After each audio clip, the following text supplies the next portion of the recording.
And Miss Sutton is not telling you she done slept with my family members, husbands, and baby daddy. And I caught her with one of them. We have tried very hard to get along with this girl. And when I was staying with Miss Sutton, I came home and caught her in bed with one of them. Just recently, she just stopped fooling with one of my family members' husbands. Also, too, when you meet a person, they tell on their own self what they're about. When I pulled over, we had sex on the road. Then when we got to my house... Oh, wait a minute. You meant literally on the road. Oh, no, not like that. Pulled over, we had sex on the road.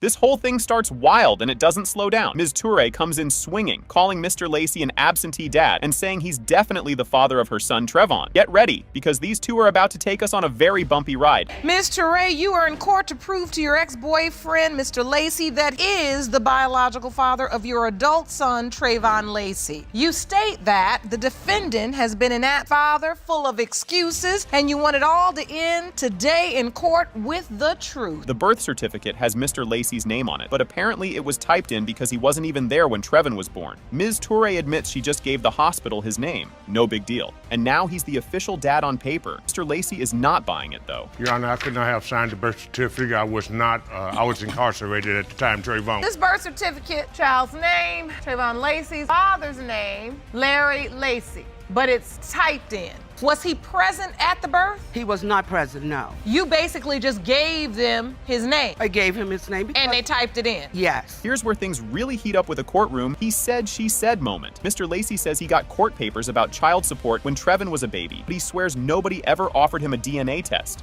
Ms. Toure's like, nope, you had your chance and you didn't take it. I say Trevon probably was about between 3 and 6 months years old. I received a court paper, State of Ohio Child Support Court. We did both appear at the Child Support Court. The judge, he looked at me and said, "That's your son, you have nothing to say." They gave him an opportunity for a DNA. No, they if he did had not, Your any Honor. doubt that my son was not No, they his did child. not, Your Honor. Okay, this is where the money talk gets kind of nuts. Turns out Mr. Lacey owed $37,000 in child support. Yes, $1,000, but he's worked it down to about $5,800. But don't worry, things get even juicier when another potential dad gets mentioned. 37. You owe $37,200 and some odd dollars in child support, which you have Knock you down to 5,000. it's past due. You've paid all of that. So throughout these years, you've paid. I've been paying off and on. You know, sometimes during them years I was unemployed. As soon as I find employment again, then, you know, my wages start being garnished. But if you thought their backstory was going to be sweet, think again. Ms. Toure spills the tea about how she made the first move on Mr. Lacey because she thought he was charming and they got together fast. Oh, and then we get the hilarious pajama story. Buckle up for this one. I met Miss Toure was on the city bus and she was on the city bus, and she had oldest son to walk up to me and give me a piece of paper with a phone number on it. So when I looked at the phone number, I wondered who is this. So I turn around and I'm watching where the child goes. You know, Miss Toure, I looked at her and said,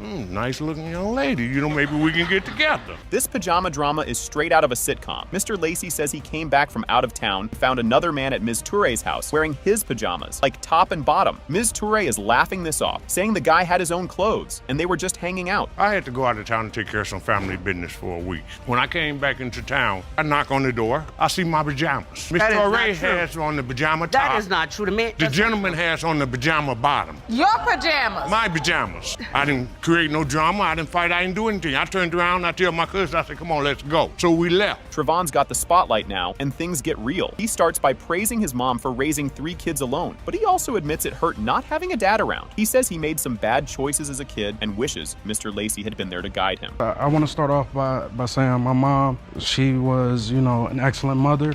She raised 3 boys by herself, all at different ages. I believe I done turned out okay. I have Larry's absence in my life, it definitely affected me in a negative way. I started having sex at a young age. I just wish if I had a father there, he could have pointed me in the right direction. This part is like a soap opera, only louder. Trevon pours his heart out, saying he wants closure and a chance to have a relationship with his dad. The DNA proves it. Mr. Lacey flips it, claiming Ms. Toure kept him away, while she claps back, saying he's just trying to dodge child support. I feel like if you were there, it was a lot of, heartache and headaches that I could have avoided. As far as my children, which I believe are your grandchildren, they have a right to know who their grandfather is. True.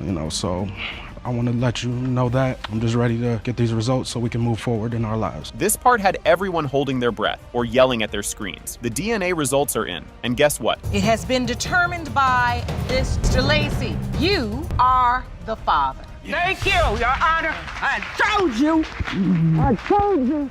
Okay, this is the kind of courtroom drama that makes you grab popcorn and wonder how things got this messy. The case of Sutton v. Smith kicks off with Ms. Sutton saying her ex, Mr. Smith, was living a double life while pretending to be her man. Ms. Sutton, you say you believed you were in an exclusive relationship with Mr. Smith until you got pregnant and discovered he was living a double life. You say the defendant has denied your daughter, Kaylee, and you are in court to prove he is your child's father. Yes, Your Honor. And this part of the case is like a soap opera written by Facebook posts. Ms. Sutton tells the court how she found out about Mr. Smith's other baby mama after she posted her ultrasound picture online. Apparently, the other woman slid into her messages like, "Hey girl, guess what? He's with me." Him and his other baby mama were together when he was supposed to be with me. Like, he was staying with me, and then all of a sudden when I get pregnant, it's an issue. When I post my picture of my ultrasound when I got pregnant with my daughter on Facebook, I tagged him in it, and that's when she messaged me and she told me who she was. When she was pregnant with their daughter, he said he wasn't with her. This is where the finger-pointing Olympics start. Mr. Smith denies ever being in a real relationship with Ms. Sutton, saying they just hooked up a couple of times. First, I've met her through my cousin. You know, we chilled, we kicked it off. First time we had a sexual encounter, we met at my auntie house, we stayed. So after we had sex, I had went out of town to Cleveland, Ohio on a vacation. It was on the 4th of July, and she called my cousin's phone and something like, is DJ around you? And she gave me the phone, she was like, she said, oh, I'm pregnant by you. I'm like, you pregnant by who? Meanwhile, Mr. Smith claims Ms. Sutton is posting photos of the baby with random dudes online, calling it a family photo. The judge tries to keep things calm, but good luck with that because things are about to get even louder. Me and the baby, telling everybody, oh, look, this is his baby, he denied my baby, and all this, and then that thing, I look up, you got a picture with your baby and another dude beside each other. Hey, I'm finna come up there, you want me to come up there and pull up on you and see the baby? No, my mom said if you come up here, she don't want to have nothing to do with me and my baby, so you might as well stay there. Then she gonna say that she tried to give me a free DNA test. This part is heartbreaking, but also filled with awkward zingers. Ms. Sutton says she went through the pregnancy completely alone, with her mom stepping in as the baby daddy. Mr. Smith argues he wasn't allowed at the hospital because he didn't have an ID, which feels like the weakest excuse of the year. No, my mother's was my baby's father my whole pregnancy. And then when you went to the hospital, he didn't come? No, I invited him twice. What you told me not to come up here Okay, because at the hospital, you have to have an ID. Here with you, if you don't want to do for Katie, then don't do for Katie. Because my daughter's well taken care of. Been in school since she was 6 weeks old. She is well taken care of. Look at her. And now, we hit the part where people start dragging each other's personal lives. Mr. Smith's mom, Ms. Colley, accuses Ms. Sutton of hooking up with half the family, saying she's been with their husbands, baby daddies, and boyfriends. Ms. Sutton fires back, saying that's not true, and even if it was, it's none of their business. Your Honor, Miss Sutton is not telling you she done slept with my family members, husbands, and baby daddy. And I caught her with one of them. We have tried very hard to get along with this girl. And when I was staying with Miss Sutton, I came home and caught her in bed with one of them. Just recently, she just stopped fooling with one of my family members' husbands. If you thought things couldn't get pettier, welcome to the money round. Mr. Smith admits Ms. Sutton gave him money while he was in jail, but says it doesn't mean he owes her anything. The judge rolls her eyes and basically calls him out for taking advantage of her generosity. Every time I got incarcerated, we wasn't never in no boyfriend and girlfriend relationship. Yes, we did have a sexual intercourse with each other. So every time I done went to jail, yes, I done called LaQuay just because she put money on my book, money on my phone. When I get out, she feel like I'm obligated to stay with her. Cause come on, just because you don't spend that money, that's on you. I just don't want you to start a sentence with every time I go to jail. Get the tissues, or maybe earplugs, because Ms. Sutton lets it all out. She talks about how much it hurts to see Mr. Smith being a dad to his other kids while ignoring her daughter. She's crying, shouting, and saying she doesn't care about him, but just wants her baby to have a father. The whole 3 years of her life has been me. A child looks for their dad. They know their dad. They talk. Knows him. Does she call him dad? Yes, but if he would want to be in her life, I wouldn't stop him because my daddy has been in my life since day one. My mother and father are still married. I've had a 2-parent household all my life, so I know how influential having a father in a girl's life is. This is the part where Mr. Smith actually admits he was kind of a jerk. He confesses that he lied to Ms. Sutton, led her on, and took her money while he was in jail. He even admits he knew she was in love with him, but says he always had feelings for someone else. I realized that, and I played a part in too, cause I was lying. You know what I'm saying? I was dating somebody else, and I was staying with somebody else. You know what I'm saying? Yes, we had sexual intercourse. You know what I'm saying? I don't know. She done caught feeling real deep for me, and she really want me to be with her. But like my heart was always somewhere else, and I ain't never want to try to have my cake and ice cream and eat it too. Okay, this is the moment everyone's been waiting for. The DNA test results are in, and surprise, surprise. It has been determined by this court. Smith, you are the father. Can I see my baby? This case is a total roller coaster from the start, and you won't believe how wild it gets. The episode kicks off with Serfozo Veers Miller, where Miss Serfozo says Mr. Miller is the dad of her daughter, Sinite, her so-called miracle baby. She admits there were 3 possible dads because of her party days, which sets the stage for all kinds of chaos. Meanwhile, Mr. Miller is over here like, no way, not me, and claims he has proof. Stick around because this is just the tip of the mess iceberg. Miss Serfozo, you call your daughter, Sinity, your miracle baby because you were told you'd never have kids. And when she was born, she had 3 possible fathers, including Mr. Miller. Yes, Your Honor. And just when you think it couldn't get more awkward, Miss Serfozo starts spilling the tea on her party lifestyle back then. She talks about how she was living it up, partying hard, and says she had a relationship with Mr. Miller that lasted months. But wait, Mr. Miller is like, relationship? Who? Me? I don't even remember that. And the audience is shook. Things are starting to boil over, and you can feel the tension rising like a pot about to overflow. So how do you remember this going? Vaguely remember meeting her at my family member's house at a party. I was partying a lot. They said I took her upstairs, and I don't remember. Okay, so now it's basically a game of who's telling the truth. Miss Serfozo swears their thing lasted months, while Mr. Miller is sticking to his story of maybe once, if that. Judge Lake doesn't let it slide though,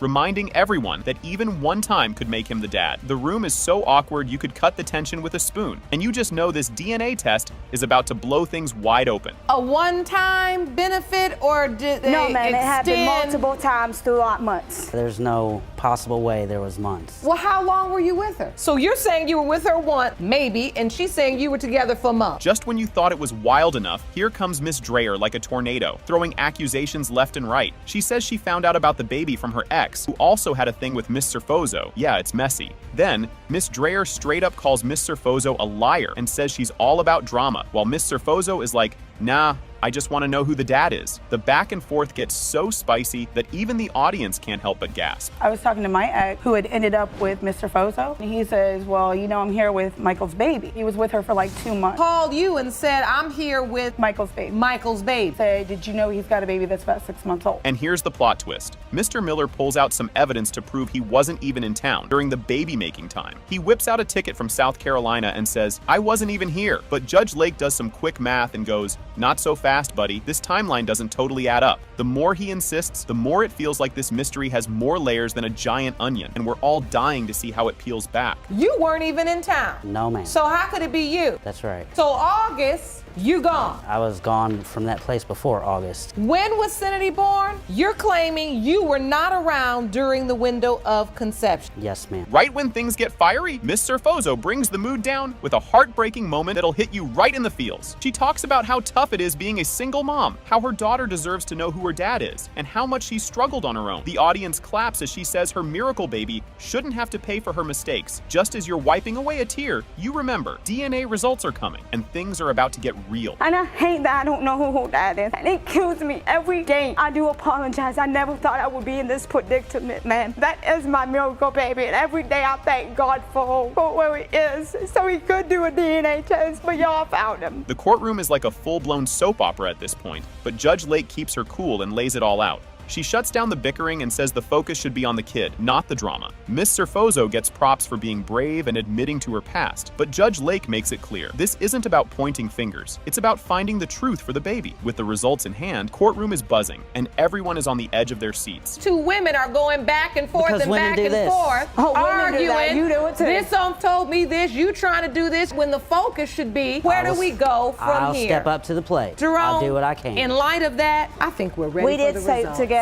Okay, here we go. Time for the big moment everyone's been waiting for. The DNA results are in, and Judge Lake drops the bomb. Pertaining to 1-year-old Sinity Plaza, Yes, ma'am. Mr. Miller, you are not her father. Told you. Thank God. So now where's the other bit? This whole thing kicks off with wild accusations flying faster than a dodgeball in gym class. The case starts with Ms. McDaniel saying Mr. Lennon tricked her into having a baby, then ran off and denied he was the dad. Mr. Lennon claps back, calling her a promiscuous gold digger and saying she should check with the other guys she was seeing. Things get heated real quick as both sides start throwing shade at each other. Mr. Lennon, you say plaintiff is nothing but a promiscuous gold digger, and there is no way you're her son's biological father. You suggest she contact the multiple men she slept with during the window of conception and return to court with the real daddy. Wow, this story got weird fast, like a soap opera, but with way more awkward details. Ms. McDaniel says Mr. Lennon wanted a baby because the 2 kids he already had weren't biologically his. Mr. Lennon says, nope, not true, and explains he met her on a dating site just to see what she was about. Oh, and they both agree they hooked up the first night, so romance clearly moved at lightning speed. I want to first off start saying by he shouldn't deny my baby when my baby looked just like him. So he was the one to plant to have me pregnant, Your Honor. He told me that he wanted to have a child which was biologically his because he have 2 that's not his, and he's the deadest because he signed a birth certificate. You know, Your Honor, that's not true. The court hears how Mr. Lennon claims he was looking for love online, but somehow ended up pulling over for a roadside date the first time they met. Meanwhile, Ms. McDaniel says she was drawn to him because she wanted a boyfriend who could also be a father figure and a sugar daddy. Oh, and let's not forget the 15-year age gap, which makes this even messier. We met online, Yes, Your Honor. we did meet online. in... It's a lot of sites out there, and there's a lot of good ones out there, and yes, there's a lot of bad ones out there. Also, too, when you meet a person, they tell on their own self what they're about. When I pulled over, we had sex on the road. Then when we got to my house... Oh, wait a minute. You meant literally on the road. Oh, no, not like that. Pulled over, we had sex on the road. Ms. McDaniel says she liked Mr. Lennon because he seemed mature and responsible, while he admits he noticed her, assets. The court pulls up her online profile, complete with photos that range from classy sundress vibes to full-on lingerie shots, and reads her bio, which might be the most extra thing ever written. Mr. Lennon swears he didn't know about the profile's tone. Ms. McDaniel is like, come on, dude, who knew what you were getting into? That I thought he was a grown-up man who can step up to the plate. And so, Mr. Lennon, what attracted you to Ms. McDaniel? Well, My at big first, booty and my cute smile. Well, she was a person that had a heart. So you saw this photo of her and you said, oh, I found a pretty girl. Oh, lingerie shot. These are the photos online. Ms.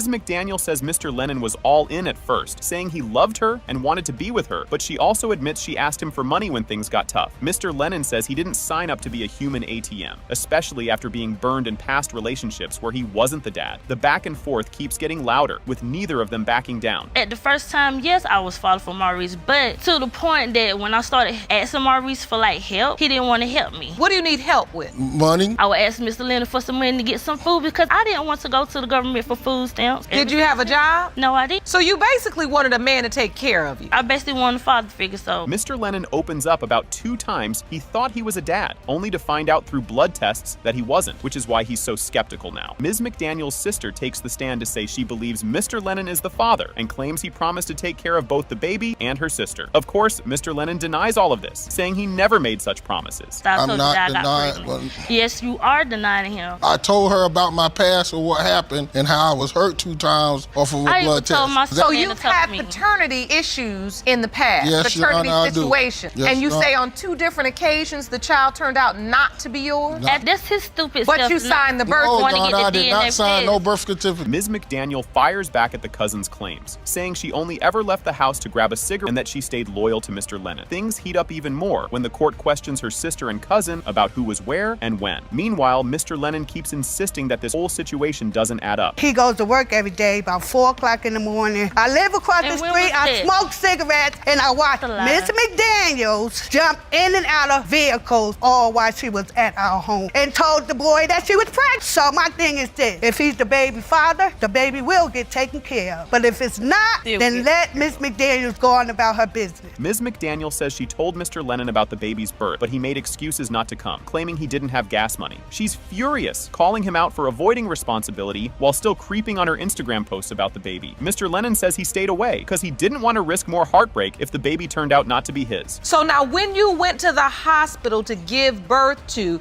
did you tell Mr. Lennon? Was he there? He have an excuse that I don't have no gas to come up. I thought you had a sugar daddy. I don't understand how. But by saying you said he don't have no gas money. This one I'm trying to pinpoint is if he have a bank account, why didn't he have no gas money? So you thought he's just making up excuses not to come to the hospital? The DNA results reveal. It has been determined by this court. Mr. Lennon, you are not the father. That's right. Like I told you. This case starts off wild, and it's like stepping into a soap opera you didn't know you needed. The episode kicks off with Thomas v. Hadley, and Judge Lake gets straight to business. Ms. Thomas claims Mr. Hadley is denying her 7-month-old son Jeremiah while juggling a love triangle. She's asking for a paternity test to settle things once and for all. And trust me, what happens next will have you wondering who's running the messiest household in town. Ms. Thomas, you claim you're involved in a love triangle that has resulted in the defendant denying your 7-month-old son, Jeremiah. Yes. You've petitioned the court for a paternity test to prove that he is the father so he can stop living a double life. The drama takes a nosedive into chaos as Mr. Hadley says, "Not my baby, not my problem." He claims his relationship with Ms. Stallworth is falling apart because Ms. Thomas won't stop accusing him. But wait, he also swears he has proof that he's not the father, like some kind of DIY detective. You think the proof is solid? Oh no, this is about to go off the rails. Mr. Hadley, you say your current relationship with Ms. Stallworth is in jeopardy because Ms. Thomas is convinced you are the father of her child. But you say you have hard evidence to prove that you are not biological father. It gets weirder when Ms. Thomas shows the court a photo of Mr. Hadley holding her baby like a proud dad. She says it proves he's all in as a father, but Mr. Hadley's like, "Nope, she set me up while I was napping." The picture fuels a fiery back and forth that's basically a battle of who can tell the bigger fib. And just when you think this photo drama is done, the story takes another wild turn. Ms. Thomas, you submitted a photo to the court. Yes. That's Mr. Hadley, Jeremiah?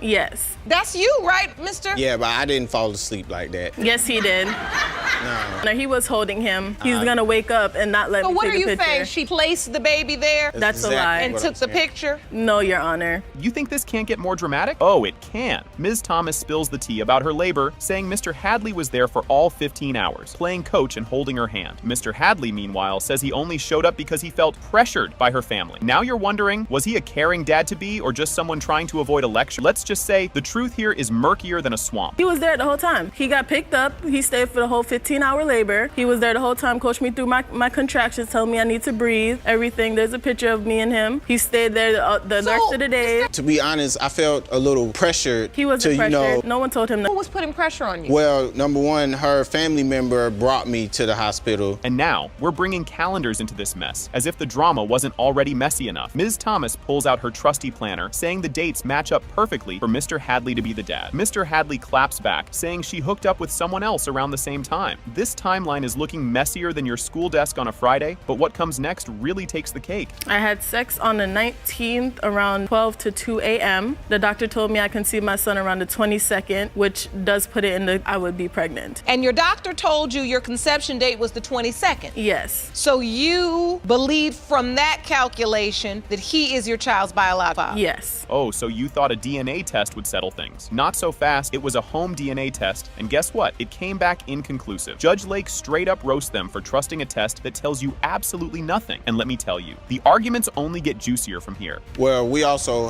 had a home DNA test done, and the results were inconclusive. So are you basing a conclusion off of something that's inconclusive? Yes. Did you bring any evidence of that test? No, I did not. Enter Ms. Stallworth, who jumps into the ring like a wrestler with a grudge. She's got her own mic drop moment, backing Mr. Hadley's claims that he's not Jeremiah's dad. By now, you're just grabbing popcorn because the love triangle isn't just messy, it's straight up tangled spaghetti. Because she was sleeping with somebody else around the same time, and the test that came back inconclusive, gearing towards a relationship, but this is There's no gearing towards a relationship when he's staying with me. He lives with me.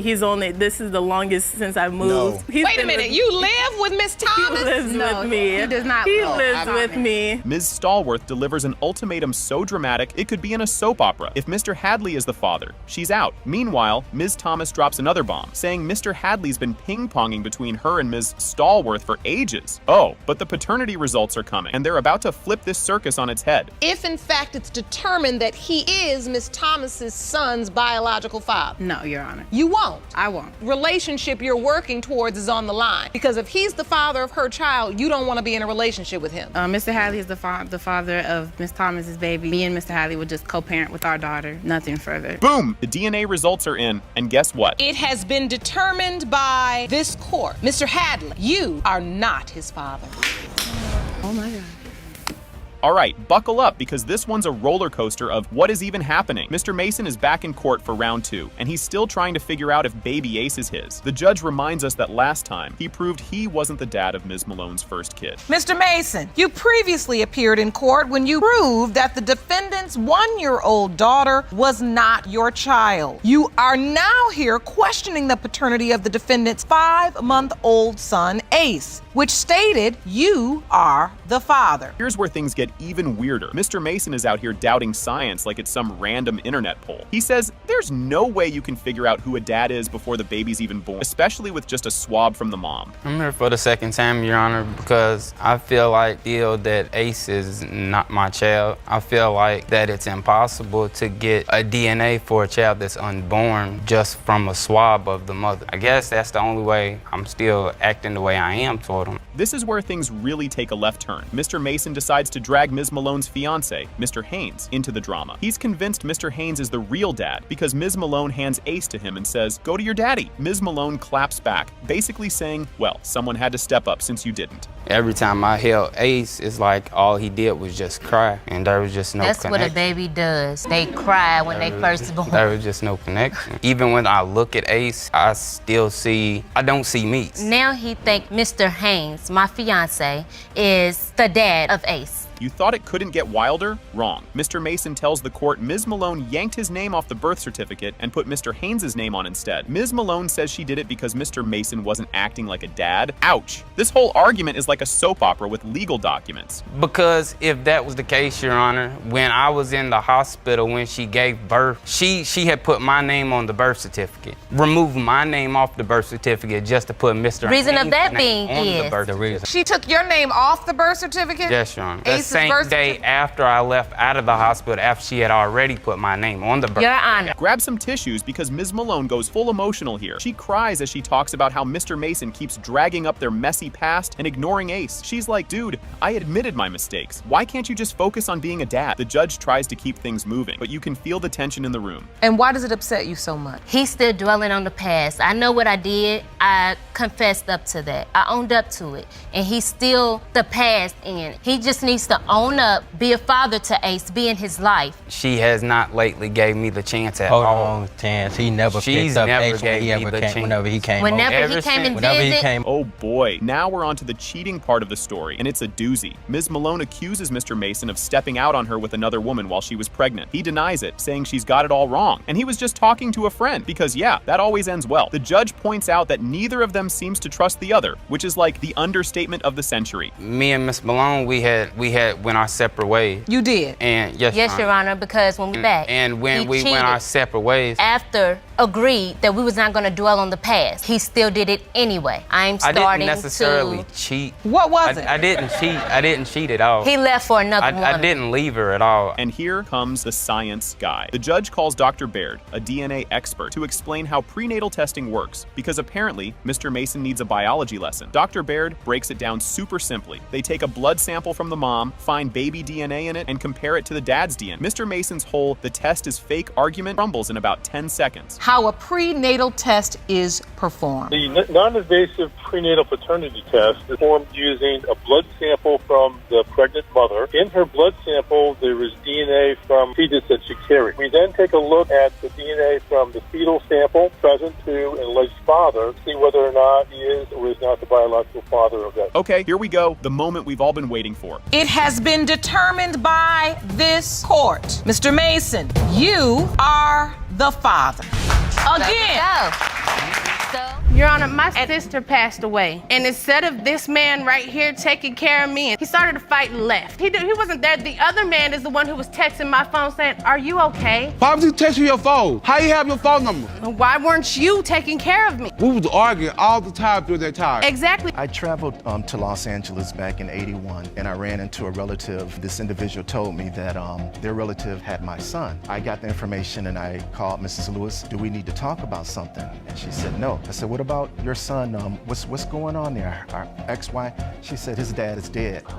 Oh boy, this case starts off wild and only gets messier. Judge Lake introduces the case, where Mr. Scales claims Ms. Williams, the girl he's called his daughter her whole life, might not even be his because her mom cheated on him. And just like that, the courtroom is ready to explode with drama. Ms. Williams, 5 years ago, the defendant, who you believed was your father, revealed a shocking family secret, that your mother cheated, and you are not his daughter. You and your sister are in court to prove him wrong. Things get super awkward when Mr. Scales spills his story about the night he says Ms. Williams' mom cheated on him. He remembers waking up at 2 a.m. during an away game in 1983 and realizing she wasn't in their hotel room. It's already messy, but now everyone's waiting to see how this story unravels. In 1983, we had an away game in Pensacola, and I took Miss Williams with me. We checked into a hotel. I went to bed early because I worked that day, and it was a Friday. So about 2 o'clock in the morning, I wake up, and Miss Williams is no longer in the room. I can't say exactly how long, but I know it was at least an hour or two. Now, Ms. Williams drops a bomb of her own when she talks about how she didn't find out her dad doubted her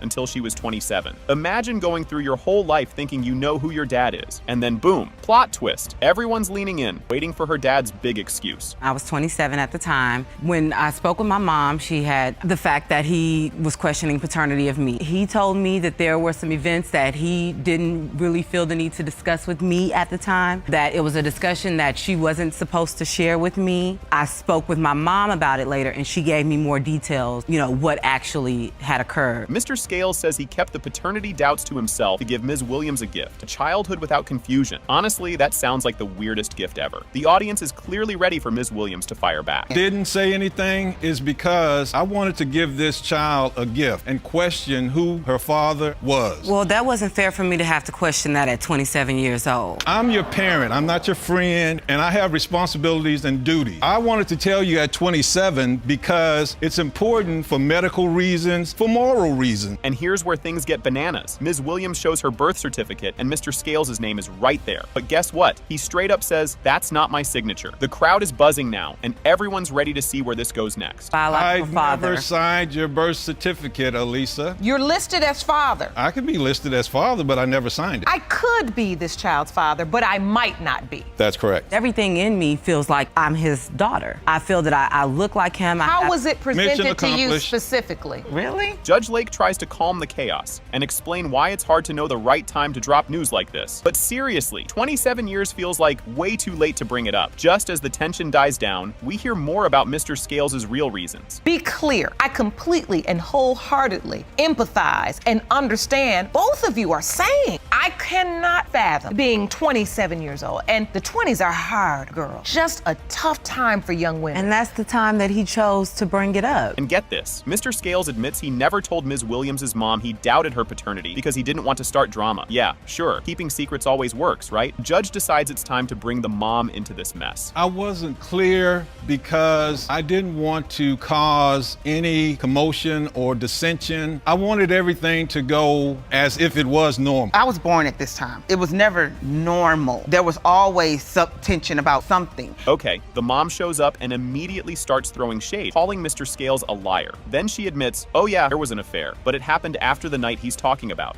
This feels like a soap opera, but we're all waiting for the next bombshell about Ms. Williams' sister, Tonga. It's no reason at all, Your Honor. If he was gonna doubt a child, he should doubt Tonja. I had the affair with the person in question when I met I the rest person my case, Your Honor. in question. I didn't even have any kids from him. This night in question, you did leave the room. I did leave. And you did have an affair. I didn't have relations. Plot twist. Ms. Williams' mom confirms Mr. Scales isn't listed on Tonga's birth certificate, which raises even more eyebrows. By now, everyone's questioning everything, and the suspense is building for the DNA test. You didn't sign my birth certificate, or is that why He never signed the birth certificate. I did put him on a lease. He listed on Tonja's birth certificate. He's not. He is not. Mr. Scales is not listed as father on her birth certificate. Why not? Now, she was born first. It's go time, folks. The DNA test comes back. And guess what? It has been determined by this court. Scales, you are her father. Mission accomplished. Imagine your partner just saying, nah, that kid isn't mine. Ms. England says Mr. Kaiser is denying their baby Isaac, even though he's fine claiming the older kid. Mr. Kaiser says she was with another guy during their breakup, so he's sure that dude is the dad. This is like a soap opera, but messier. You say that you and Mr. Kaiser have been together for 6 years, have a 3-year-old son together, but claim he's now denying your 6-month-old son Isaac, and you're here to prove that he is the father. Mr. Kaiser, you acknowledge one child with Miss England, but say Isaac is not yours. She slept with another man, and you are 100% sure he is the father. Ms. England admits she moved in with another guy after she and Mr. Kaiser broke up, but Isaac was conceived when they toured and they tried to get back together. Both agree things were falling apart, but this drama is only getting started. She knows why I denied the baby. She stayed gone for 3 months with this other man. Did you move in with another man? Yes, Your Honor, I did. We were in a relationship for 4.5 years before we finally split, and I went with the other man. Yes. And then during the split? During the split, Isaac was conceived. And so basically your relationship is completely on the brink. Like the stakes are high. If it doesn't get solved today, it's over. Things go off the rails. Mr. Kaiser says she snuck around with another guy. She blames his lack of support, especially after her sister passed away. It's just yelling and accusations. And yes, it gets even louder from here. Your Honor, my sister passed away. And instead of this man right here taking care of me, he started to fight and left. He wasn't there. The other man is the one who was texting my phone saying, are you okay? Why was he texting your phone? How you have your phone number? Why weren't you taking care of me? We was arguing all the time during that time. Exactly. So there obviously was a breakdown in the relationship. Right. Yes. They pull out a calendar. Ms. England says she was only with Mr. Kaiser during the conception window. She gives exact dates, but Mr. Kaiser's not buying it. Spoiler alert, this doesn't clear anything up. Science class is about to begin. Your Honor, on the 25th of March is the last time I had been sexual with the other man. On the 28th, me and Mr. Kaiser, we got back together. We had unprotected sex on the 28th, the 29th, 30th, the 31st, and the 1st. And my conception date is the 30th of March. I had sex with the other man before the conception window. Now it's about tongue ties and babies born with teeth. Ms. England says those traits run in Mr. Kaiser's family, but he's like, teeth? Really? But wait, here comes a doctor to sort this all out. That baby's also tongue-tied, genetic trait. That baby looks like our 3-year-old child. And you're referring to a medical condition? Yes, ma'am. She don't know if that guy's father. That's not true, because What if the other guy didn't have it, but his daddy had it? You see what I'm saying, Your Honor? His daddy did not have it. How does she know that, Your Honor? She never met the other guy's father. Dr. McLaurin says tongue ties and natal teeth could be genetic, but it's not 100% guaranteed. Basically, this whole tooth argument is still up in the air. But forget the teeth. It's DNA test time, and things are about to get real. There is no research that says 100% that if he has a tongue tie, his child will have a tongue tie. See? And the research I read said 50-50 chance. Is there research that says otherwise as well? Yes. It's not necessarily that it says otherwise, it just, the complexity comes in diagnosing a tongue tie. Here comes the bombshell, and wow, it's a tough one. The DNA results come back, and guess what? It has been determined by this court. Mr. Kaiser, you are not the father. Are you sure? All right, folks, this is where it all starts. Drama Central. The court introduces the case of Miles versus Turner. Mr. Miles, after 37 whole years, claims Christine is his daughter. Christine's like, nah, not buying it. My mom says you're not the guy. Oh, this is gonna get messy real fast. Mr. Miles, you are in court today to prove to your 37-year-old daughter, Christine, that you are her father. You admit you initially denied paternity when she was a baby, but are here to right your wrongs. But she now wants to prove you are not her biological father. Christine doesn't hold back. She asks Mr. Miles why he's showing up now after being MIA her whole life and reminds him her mom always said he wasn't her dad. Mr. Miles, looking cornered, says her mom was inconsistent about it. It's a messy blame game. I don't believe you're my father. My mom says you are not my father. You've been absent for 37 years. Why? Why now? Your mom said that I was your father, and why now? I had the opportunity to be able to look for you because I wanted to see who you are and who your family was. It took you 37 years to do that? All of this started, I was young and I was stupid. Mr. Miles shares his backstory. He found out about Christine when the court told him he was a dad. He admits he initially denied she was his, but now wants to make it right. Christine looks unimpressed, thinking it's way too late for that. A few months later, I'm in court. I didn't even know she was pregnant. I didn't even know she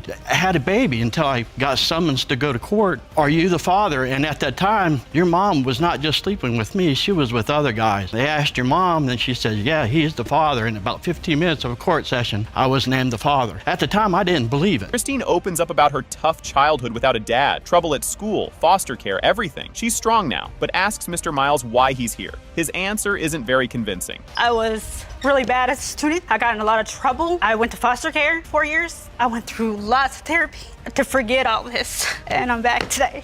But you're strong, and you're not alone, because we're here with you. Thank you. Plot twist. Mr. Miles says he found out later he owed a lot in child support. Christine remembers her mom getting those checks and being confused since she didn't raise her. The drama just keeps escalating. In 1992, we filed our taxes. Taxes came back, and there's a letter. You owe like $28,000 in back child support. And that just shocked me. Like I said, I just didn't have a clue that was even there. And you didn't try to find out then? Back then, there was no internet, no cell phones. All you had was people that you knew and telephone lines. They met when Christine was 16. Mr. Miles even offered her a place, but after that, she heard nothing from him again. He claims it was due to money issues, but Christine isn't buying it. Well, I met Mr. Miles one time when I was 16. He came to my grandparents' house. My grandparents actually let me go stay the night with him and his wife. I was never told about them until that very day, to how I was going to feel. I thought we did, hit it off pretty good. And I think I asked her if she wanted to come live with us if possible. We were willing to take her in as ours. Absolutely. Christine's mom admits she was seeing someone else when Christine was conceived and insists Mr. Miles isn't the dad. Christine is stunned, while Mr. Miles still believes he could be. It's chaotic,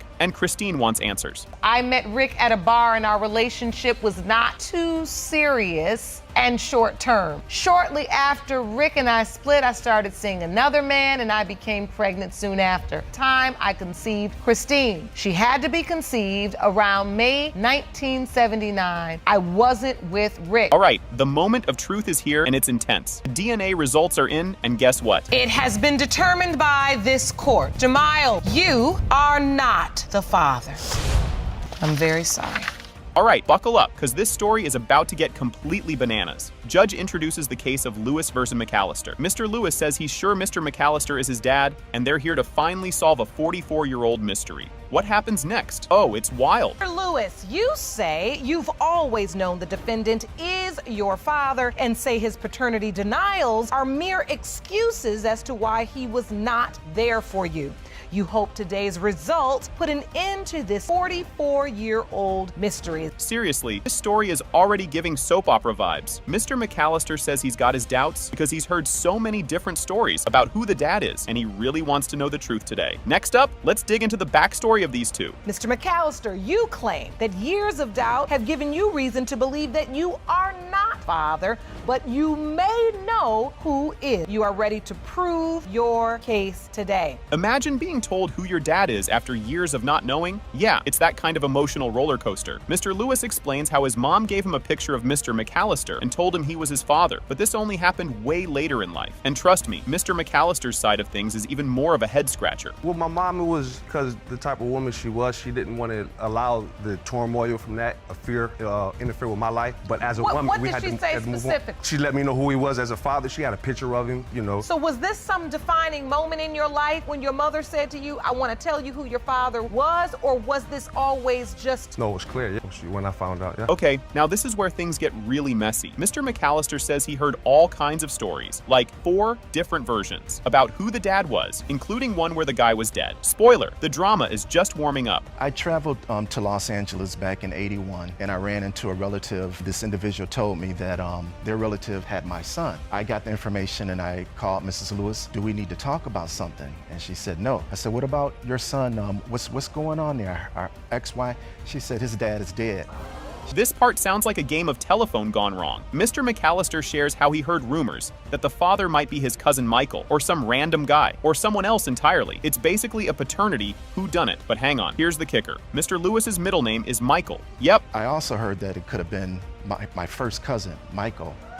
And unfortunately, a family member told me there was someone from the location, the city that I stayed in. I also heard from the mom that he died. So those are 4 different versions. So as I said, before I leave here, I just felt just important that I know for sure. The middle name twist is just Chef's kiss-level drama. Judge Lake points out how Mr. Lewis's middle name matches Mr. McAllister's cousin's name, adding another layer to this chaotic puzzle. Trust me, the next part will have you questioning everything. I see that Mr. Lewis's full name is Jermaine Michael Lewis. I never even looked at that like that. And Michael is your cousin's first name. That is correct. Have you ever heard anything about Mr. McAllister's cousin or your mother potentially having a relationship with him? Never. Growing up in South Central LA is already a tough gig, but this story takes it to another level. Mr. Lewis shares how he leaned on football to avoid gangs, thanks to his mom's protection. But wait, what's next? Let's talk about why his mom may have told him his dad was dead. What was life like? Tough, you know.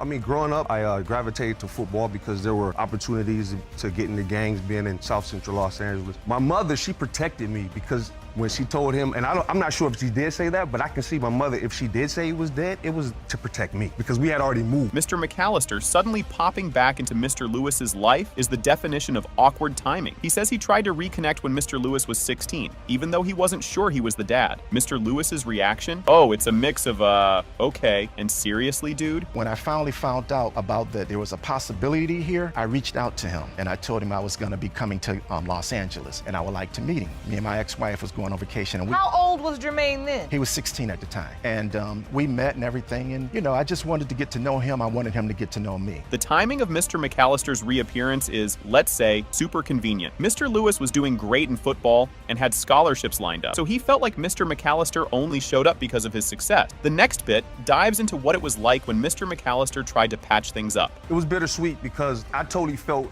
that he came around because things in my life were good. You know, me playing football, I had some scholarship offers. So that's why things to me kind of seem fishy. Like all of a sudden, now that you see you have a son and he's doing well, now you're picking up the phone. Because like I say, where we're from, tough for us not to know because it's such a small community. If you thought things couldn't get more awkward, think again. Mr. McAllister's daughter, Domenica, steps in to say she believes Mr. Lewis is her brother and recalls how her dad introduced him as family when she was little. What happens next? Oh, just more head-scratching decisions by Mr. McAllister. I was very young. Mr. Lewis was in town visiting, and I remember my father telling me that it was a cousin that was visiting initially. Later, after Mr. Lewis left and went back to LA, my father sat me down and told me that that was my brother, and he wanted to know how I felt about having an older brother. Years of rumors, confusion, and doubts are about to come to an end. Finally, Judge Lake sums up the mess of conflicting stories that have plagued this case for 44 years. Next up, the DNA results, and trust me, they're worth the wait. It has been determined by this court. Mr. McAllister, you are the father.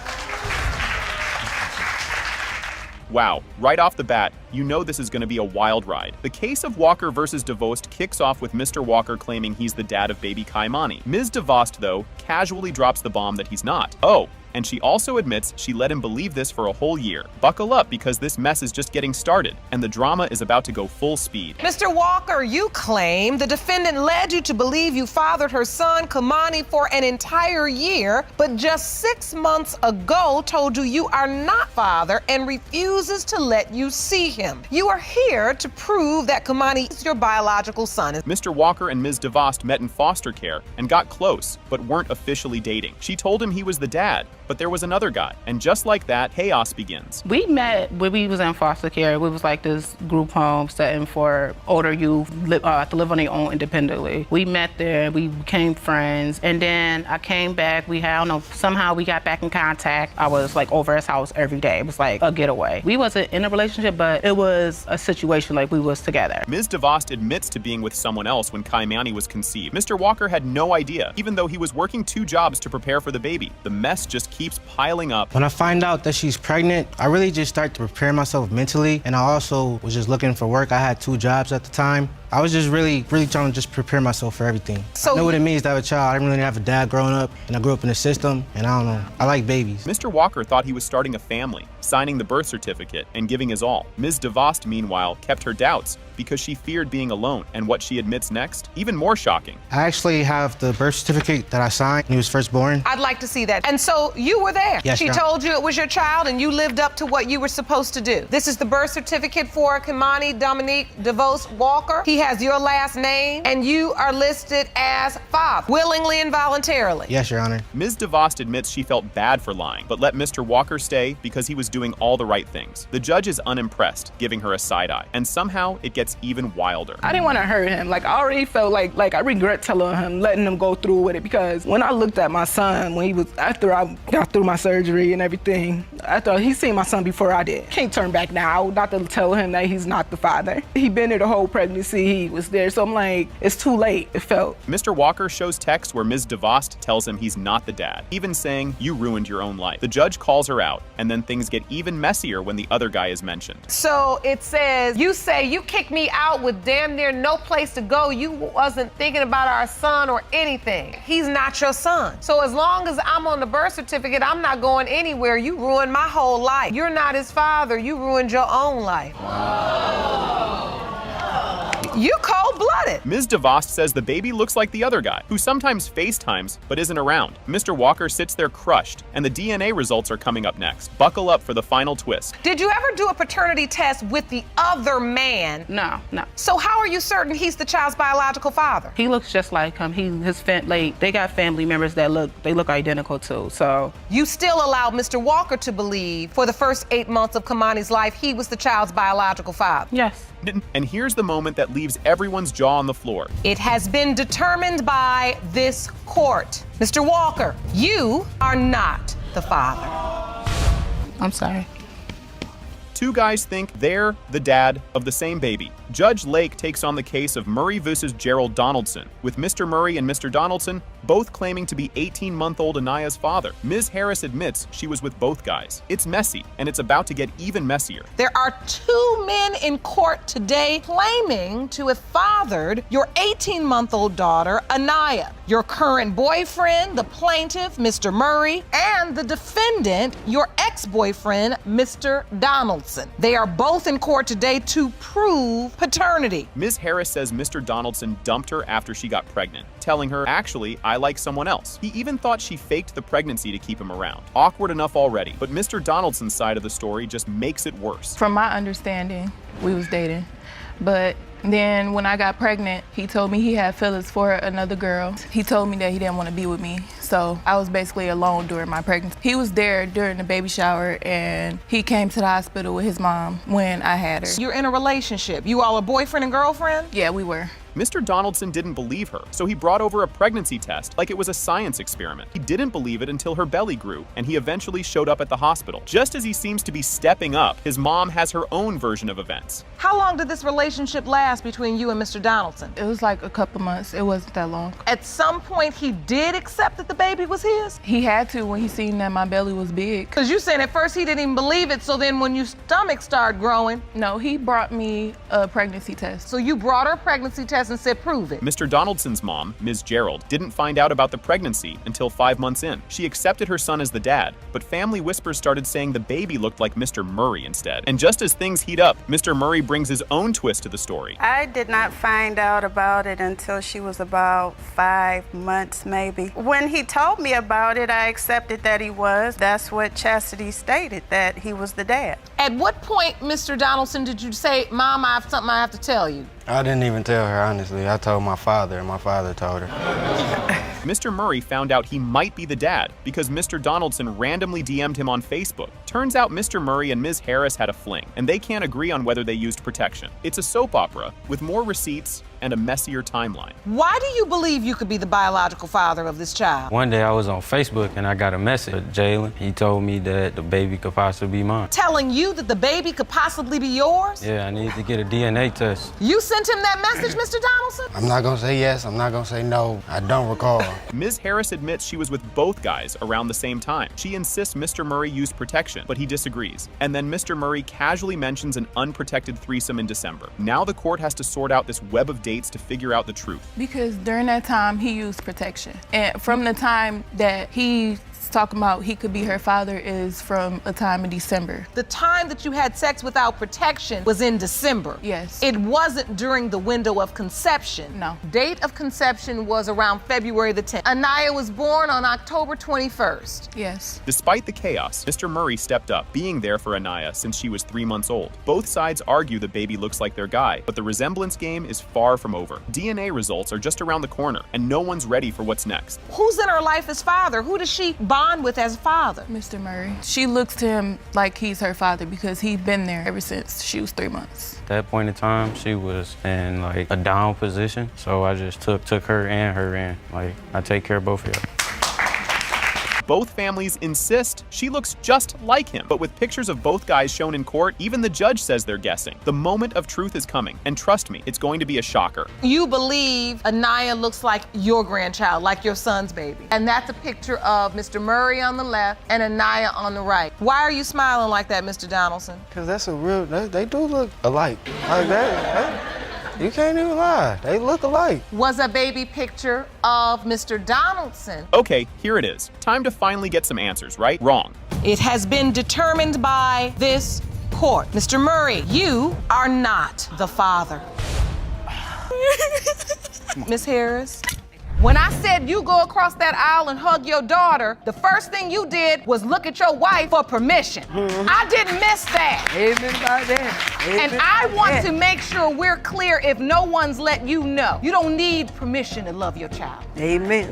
So I didn't want my son to grow up and not know who his father is. Yes, I admit to my wrong. I was wrong for messing with 2 guys at the same time. But I'm here today to try to prove to him that that is his son. You know what I'm saying? And it hurt me because my son asks about him every day. This is already sounding like it's going to be a crazy ride. The court session starts, and Judge Lake jumps right into it, addressing everyone. Things are just getting warmed up, and you won't believe what comes next. Ms. Jackson, you've dragged your ex-boyfriend to court to prove he fathered your 26-year-old daughter, Tanika. You claim he's denied her since birth because you were caught in a love triangle with him and his wife. It's about to get real messy. Ms. Jackson says Mr. Brown owes her a whopping $2,624 in child support. Sparks are already flying, and this is just the start. Stay tuned for more shouting. 1 week ago, you reopened your child support case in which you state Mr. Brown owes you $20,624.08. Yes, Your Honor. Mr. Brown, you and your wife claim you can't be the father because you were on the road for 3 months during the time of conception. That's true, Your Honor. You've basically taken care of your daughter alone. Yes. Oh, here we go. Ms. Jackson says she met Mr. Brown at a club where he told her Drusilla was just a friend. Later that night, they end up at an apartment, and who barges in? You guessed it, Drusilla. Ms. Jackson had no clue this was going to be drama central, and you'll never believe what's coming up. I met him at the club, and we started talking, we started dancing. He told me he'll be back. When he left with his wife, Miss Brown, I asked him who she was. He told me if she was just a friend. So he came back to the club, and then we went to the apartment. We was in the back of the room. She came in the door. She said, "Come on out, let me talk to you." I didn't know that he was dating her because he told me they had broke up. Drusilla is not letting this go. She catches Mr. Brown and Ms. Jackson together again, this time in a club bathroom. Drusilla let Ms. Jackson go, kept her eyes on her man, and just when you think it can't get any crazier, it totally does. He wasn't in the club. I said, well, there was one place because his car was still outside. So I knocked on the door of the bathroom. I said, Dwight, I know you're in there. I said, open this door. He cracked it a little bit. So when I pushed it open, she in there, done him in the bathroom. But I told her, I said, you can go. So you find him in the club in the bathroom? Yes, ma'am. Okay, this part is like something out of a sitcom.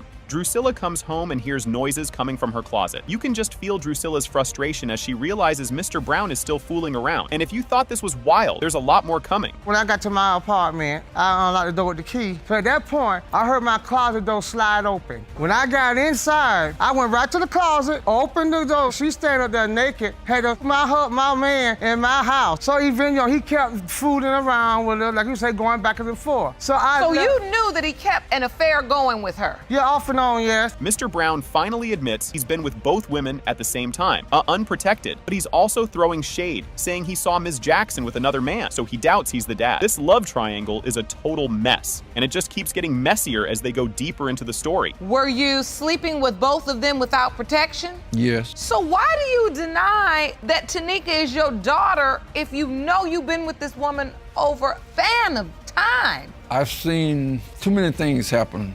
Like one morning, I thought she was at work. Come find out, she was out with another man. Things are getting juicy. Ms. Jackson presents a birth certificate saying Mr. Brown is Nika's dad, and Drusilla and Mr. Brown are not having it. This isn't just a paternity case. It's turning into a full-blown mystery, and everyone's hanging on to see what'll pop up next. I have proof that Mr. Brown signed my birth certificate. I'd like to see that. That's a birth certificate. That's a fake, Your Honor. That is a fraud. Her mama been lying to her. So wait, on this birth certificate, it does say Dwight Stanley Brown. He named didn't me sign and he that. spelled the name. He was with me during the time that birth name and name me. This Now, I do not certificate. see a signature on this birth Because certificate, he did not though. sign it. I didn't sign it. Drusilla is spilling more tea. She says she tried for years to get Ms. Jackson to agree to a DNA test, but Ms. Jackson always dodged it. It's a total blame game, and Drusilla's got receipts, so you know it's about to get even spicier. She don't ever keep calling me. That's an insult about DNA testing. Every time we ask for something. Same thing in 1992. Okay, then we went to Ms. Jackson again. Went up to the lab again to get a DNA testing. I paid my money.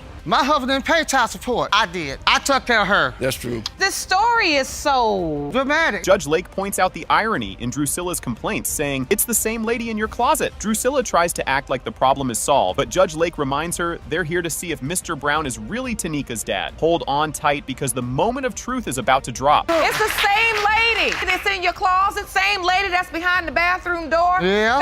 It's the same lady. But that doesn't mean that Tanika is not your husband's biological That's child. all I ever wanted to know, Your Honor. Well, that's his daughter. That's why we're here. Yes, ma'am. Round the envelope, please. Yes, ma'am.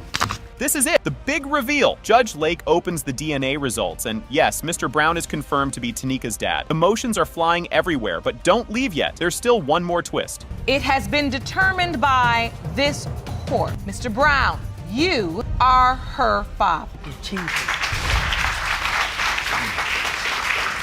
This last bit is unbelievable. Judge Lake asks Mr. Brown to hug his daughter, and he actually looks over at his wife to check if it's okay first. With that, the courtroom wraps up, but Judge Lake leaves everyone with some wise words on family, forgiveness, and facing the truth. When I said you go across that aisle and hug your daughter, the first thing you did was look at your wife for permission. I didn't miss that. Amen about that. Amen And I about want that. to make sure we're clear if no one's let you know. You don't need permission to love your child. Amen. That's right. Yes, ma'am. All right, Folds. Things get wild right from the start. Miss Jackson tells everyone she's here to confront her husband's mistress and prove this baby isn't his. You can already feel the tension. And we're only getting started. If you thought this story couldn't get more awkward, wait until you hear how Mr. Jackson introduced his wife. Miss Jackson claps back, pointing out there's a big difference between wife and BM. And oh, this back and forth is just the beginning of the name calling. But she was always labeled as. He shows up, and things get even weirder when he admits he didn't tell Miss Lipscomb he was married. The crowd cheers, but you just know there's more awkwardness on the way. Ms. Lipscomb says she had no idea you had a wife. No, she didn't, because I never mentioned it to her, Your Honor.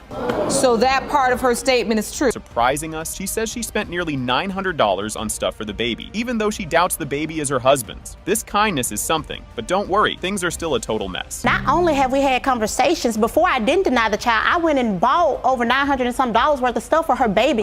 Judge Lake asks Miss Lipscomb if the affair stopped once Mr. Jackson went to jail, and she flat out admits it didn't. The audience gasps as she confesses they were still friendly, and you can practically feel everyone waiting to see what's going to come out. Surprising evidence hinting there might be another possible father. Judge Lake digs in, ready to uncover more about. He can cut the cord, but he was there. So he did come for the birth. Yes. Here's where things go from bad to worse. Mr. Jackson admits he signed the birth certificate, making the baby his legal child. Judge Lake can't believe what she's hearing, and you can tell she's about to dive deeper into this messy situation. Mr. Jackson, did you sign the birth certificate? Yes. Why would he sign the birth certificate? Even more to speak on her Mr. behalf. Jackson, you've acknowledged paternity. Yes. Your Honor, that's why the baby was placed on my benefit. Things are cooling down. Miss Jackson drops a big surprise. She's pregnant. Now, the room is buzzing, and everyone's looking at Miss Lipscomb, wondering how she'll respond to this news. Judge Lake isn't impressed with Mr. Jackson's non-committal attitude and wants some answers. Judge Lake is so over his wishy-washy replies. The big moment is here. The paternity results are revealed, and jaws drop. Mr. Jackson, you are not the father. Thank you. It's still over. Things are getting wild right out of the gate here, folks. Judge Lake kicks things off with the case of McKeever versus Arnold, where Ms. McKeever is trying to prove Mr. Arnold is the father of her kid and wants him to pay up for childcare. And just wait, because this family feud is only getting started. Ms. McKeever, you say you have no doubt that Mr. Arnold is your 3-year-old son Kenneth's biological father. Yes, Your Honor. You've requested a paternity test and are suing Mr. Arnold for $1,796 in child care expenses. Yes, Your Honor. You won't believe Mr. Arnold's confidence as he stands there, saying he shouldn't pay anything for this kid. He really thinks he can skip out on this because he just didn't show up? Oh, this is only getting crazier by the minute. Mr. Arnold, you and your aunt, Ms. Henderson, say that Ms. McKeever admitted to sleeping with 2 other men, but now you claim you're the one who's been put on child support for a boy who's definitely not yours. Yes, Your Honor. Judge Lake isn't having any of it and hits Mr. Arnold with some serious reality. But don't look away, because things are about to get even messier. You've been required to pay child support? Yes, Your Honor. You know that's a dangerous game, right? It's not my child, so why should I pay anything? I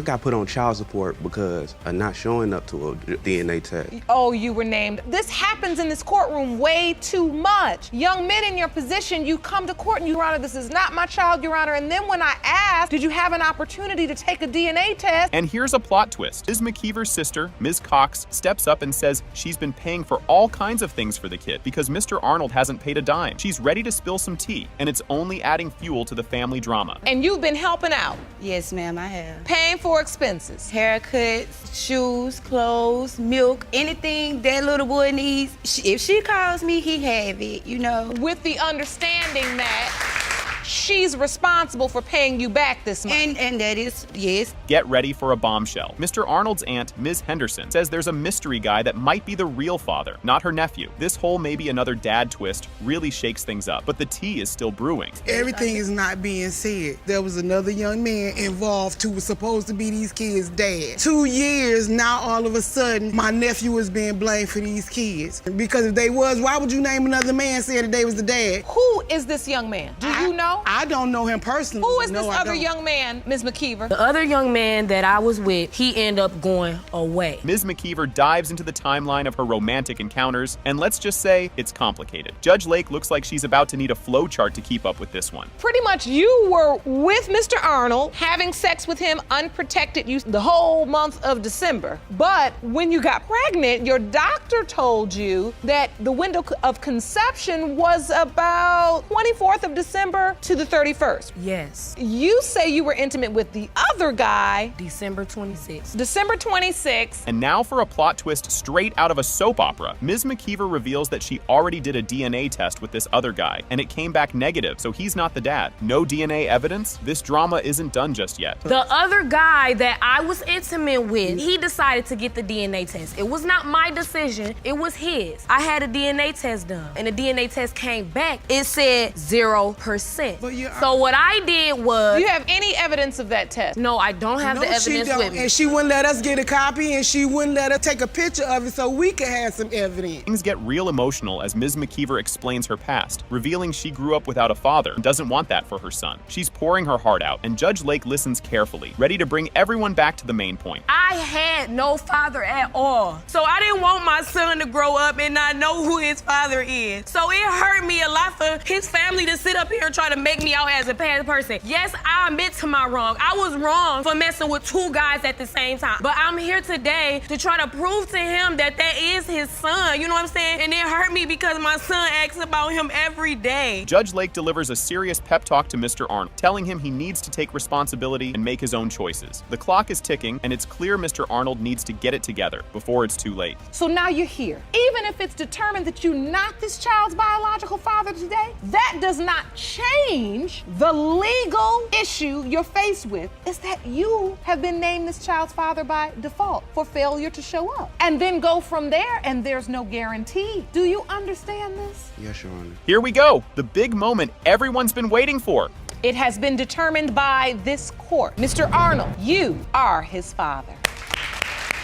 Step up, baby. Step up. Okay, this case is about to get messy. The courtroom kicks off with the case of Tisby versus Quarterman, where Ms. Tisby believes Mr. Quarterman is the father of her daughter, Jordan, and has been dodging a DNA test. You can already tell this one's going to be full of wild twists and turns. Ms. Tisby, you were in love with the defendant and claim he has been ducking your request for a DNA test for your daughter, Jordan. You and your mother say he better step up and be a daddy when today's results prove what you've always known, that he is Jordan's father. Right off the bat, Mr. Quarterman throws some serious shade. He claims Ms. Tisby only shows up to ask for money and doesn't believe he's the dad. This is just the beginning, but you can already feel the room heating up. Mr. Quarterman, you say the plaintiff is delusional and is only trying to use you for money, and when the results reveal you are not her child's biological father, you want her out of your life for good. Correct. Mr. Quarterman, you say she's using you for your money? Anytime they come around, it's about money. Yes, ma'am. Now it gets even more awkward. They can't even agree on what their relationship was. Ms. Tisby says they were together, and he even said, "I love you," while Mr. Quarterman claims it was just a casual fling. This whole "were we or weren't we" thing has everyone scratching their heads. I felt like we was in a relationship because basically he was coming around the whole time. He even told me he loved me, so. That sounds like a relationship. You honestly, love her, you come I have around love all for her. the time. I have love for her, but not in love with her. She came about in a time in my life where,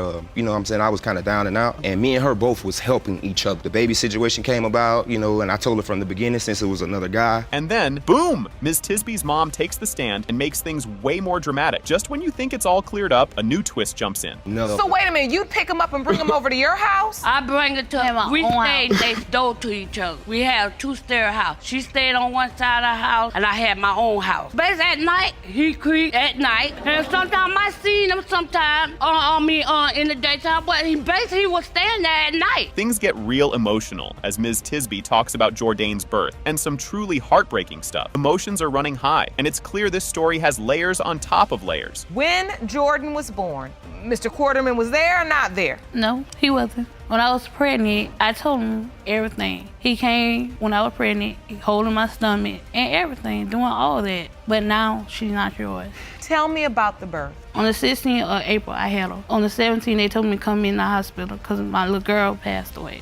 Just when you think you've heard it all, Mr. Quarterman pulls out the Facebook proof. The judge and everyone else can't believe they're looking at Facebook evidence in court. Who knows what's next? But she had posted some things online, asking, you know, I guess Facebook about am I the father or not. What are you submitting to the court, sir? I guess a Facebook post. She was asking Facebook, do I look like the child or, you know, whatever the case. It's a split screen of baby Jordan. Yes, ma'am. And you. And she writes, do she look like him, yeah or nah? For us to be in a relationship and everything like that, that is a booking photo for when I got arrested. Get ready for the "they totally look alike" argument as Ms. Tisby's mom brings out baby photos. The courtroom's buzzing, and everyone's waiting to see if this who looks like who thing will actually help. What evidence did you bring, ma'am? Let me see. 2 baby pictures. And one thing about it, Your Honor, let's let me speak. I understand what he trying to say, but if you lay with somebody, you got to pay the cost. Y'all laid together, y'all stayed together, y'all been together. You could deny what you want to deny, but like I said, now when this baby come out to be yours. Now things go from heated to about to explode as everyone argues. It's getting wild in here, and all eyes are on Judge Lake to see what she'll say next. And that's why your daughter just handed up this particular evidence. The first picture is a picture of Mr. Quarterman as a baby, and then the next picture is a picture of Jordan. You feel like they look exactly alike. Yes, ma'am. And you say even his family members say. Yes, his mother. Yep. His mother said it. You see that little girl there? That's a princess. She everything to me. And here it is, the big moment. Judge Lake opens the DNA results and drops the bomb. It has been determined by this court, Mr. Quarterman, you are not the father. What? Huh. Shantina. All right, this story is wild from the jump. Mr. Clark is suing Ms. Bailey to get a DNA test to see if he's the dad of her baby, Vanique, and wants $1,560 for some clothes she allegedly torched. This courtroom is about to get messy, folks, and we're just getting started. Mr. Clark, you were suing the defendant for a DNA test and for $1,560 for damages you claim she caused to your property because you deny paternity of her 2-month-old daughter, Vanique. You say today you will prove you are not Vanique's father. Yes, Your Honor. Yep, you read that right. Ms. Bailey straight up admits to burning his clothes. She says she was 7 months pregnant, mad as a hornet, and couldn't handle that he left her for someone else. So she decided his clothes needed to go up in flames. But this bonfire is just the start of the drama. Ms. Bailey, you say you were on fire when Mr. Clark left you for another woman while pregnant with his child. Yes, I was. You are 100% certain he is your daughter's father. Additionally, you are countersuing Mr. Clark for $300 for half of Vanique's child care expenses over the last 2 months. If you thought this was just a breakup, Mr. Clark's cancer diagnosis takes this story to a whole other level. They're hanging on to that maybe with all they got, but we all know there's more drama coming. During this relationship, started growing up big, like it was a big tumor on the side of his neck. And so we went to the hospital, he found out he had cancer. He started his chemo sessions and everything, but before then... And you all were together when this happened? Yes. They said, are you guys interested in having children? And we both no. And they was like, well, there's an 80% chance that he can't have children during his chemo. So you know I can't have kids. But there's still that 20% that he can. Mr. Clark's doubts just keep getting louder, thanks to both science and his new girlfriend whispering in his ear. Oh, the plot thickens, and he's definitely not done talking. Your doubt stems from the fact that as you're undergoing chemotherapy, you've been informed by your doc that this would affect your ability, possibly. Yes. And that's why they suggested to you freeze some of your sperm, because they knew that there was a chance that this treatment could affect your chances of having children. Yes, ma'am. You proceeded with your treatment. Here comes the science. They even brought in a doctor to clear things up, and things got even more confusing. Looks like the science talk didn't help, and now everyone's looking around like, what now? It depends on the type of chemo, the dose, the age of the patient. However, if you ask for general statistics, it is about 77%. How old were you at the time you were receiving the treatment, Mr. Clark? I started receiving treatments at the age of 26. Well, as you can see, Ms. Bailey is focused on that 20% chance. Unfortunately, it only takes 1 sperm. Ms. Bailey gets super emotional here, hoping Vanique can have a dad, especially since she grew up without one herself. It's a tearjerker moment, but we all know Mr. Clark still got doubts, and it's about to get real again. Brings you to tears when you see your baby? Yes. Why? She just needs a father. And you really want that for her? Yes. I want you to take me to the birth. He was there. He cut the umbilical cord and everything. Really? So you were Now present from for there. the birth, Mr. Clark? Yeah, I was there. She was too. Really? Did you sign the birth certificate? No, I wasn't gonna sign that birth certificate, and she gave the baby my grandma's name and my last name. Now it's money time. Ms. Bailey pulls out receipts showing she spent $600 on diapers, wipes, and formula in just 2 months, and she wants Mr. Clark to pay up. But trust me, that's far from the last argument we're gonna hear. You've submitted receipts to the court of the expenses you've incurred thus far. Yes. As it relates to baby Vanique. About $50 a week on diapers, formula, and wipe. I bought her totaling car, about I bought her car $600. seat, everything she needed. Everything you paid for yourself. And Mr. Clark, you admittedly have not contributed anything. No, ma'am. And that's why your countersuit is for $300, half of $600. Yes. Now, Judge Lake doesn't mess around when it comes to burned clothes. He's got no problem telling Ms. Bailey she owes Mr. Clark $1,560 for turning his wardrobe into ashes. Ms. Bailey owes the money, but don't worry, the biggest shock is still on the way. So, because you willfully destroyed his property, I have to award him the $1,560 from his clothing that you destroyed. Judgment for the plaintiff.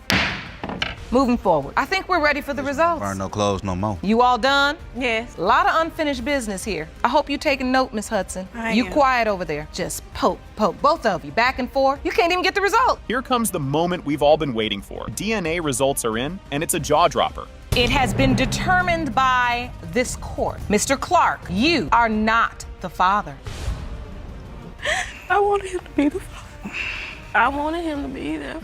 All right, folks, you won't believe what's about to go down in this courtroom. Judge Lake starts things off, introducing the case of Martin v. Pinner. Ms. Martin admits she made a big-time mistake around the time she got pregnant with her daughter, Royal Blue. Things are just heating up, and it's only the beginning. Ms. Martin, you admit to making a huge mistake around the time you conceived your daughter, Royal Blue. You claim that one moment of weakness will cost you your fiancé if you cannot prove today that he fathered your child. This relationship sounds like it's hanging by a thread. Ms. Martin shares that things are so bad that Mr. Pinner has moved out of the bedroom and now lives in the living room. The tension between these two is wild, and you can just tell there's more drama on the way. Well, at this point, me and Romeo have no relationship because of the paternity of our daughter. I made one mistake back in the past that he knew about, and now he's claiming that he knows nothing about it. The relationship is in turmoil. Yes, he completely moved out of the bedroom. Like, he lives in my living room. Oh, and here's where Mr. Pinner's side of the story kicks in. And trust me, it's not pretty. His trust issues are real, and this whole thing is starting to sound like a soap opera. She says that she let me know right away, but it was a month later after she found out that she was pregnant. No, that's true.